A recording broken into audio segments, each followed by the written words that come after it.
पर क्या करें कि पहली संख्या दूसरी संख्या से 20% अधिक है, तो दूसरी संख्या पहली संख्या से कितना प्रतिशत कम है। यानी कि जो दूसरी संख्या है उससे पहली संख्या 20% अधिक है। यानी कि सबसे पहले आपको क्या लिखना पड़ेगा, दूसरी संख्या। क्या लिखना पड़ेगा, दूसरी संख्या। तो आप लिखेंगे माना कि दूसरी संख्या इक्वल टू 100। ऐसे भी बना देते हैं, एक्स भी करके बना देंगे, ठीक। माना कि दूसरी संख्या इक्वल टू 100, तो पहली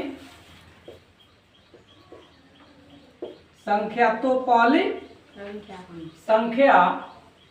इक्वल टू दूसरी संख्या से 20% अधिक है, तो क्या, यानी कि दूसरी संख्या प्लस इसी संख्या से 20% अधिक है, यानी कि दूसरी संख्या का 20%। दिक्कत नहीं ना है। चलिए दूसरी संख्या कितना है, 100।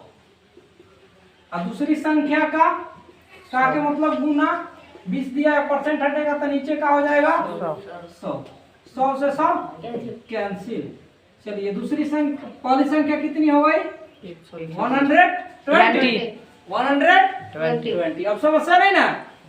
चलिए अब कह रहा दूसरी संख्या पहली संख्या से कितना प्रतिशत कम है। दूसरी संख्या पहली संख्या के कितना प्रतिशत कम है। लिखेंगे दूसरी संख्या की कमी इक्वल टू क्या, पहली संख्या माइनस दूसरी संख्या।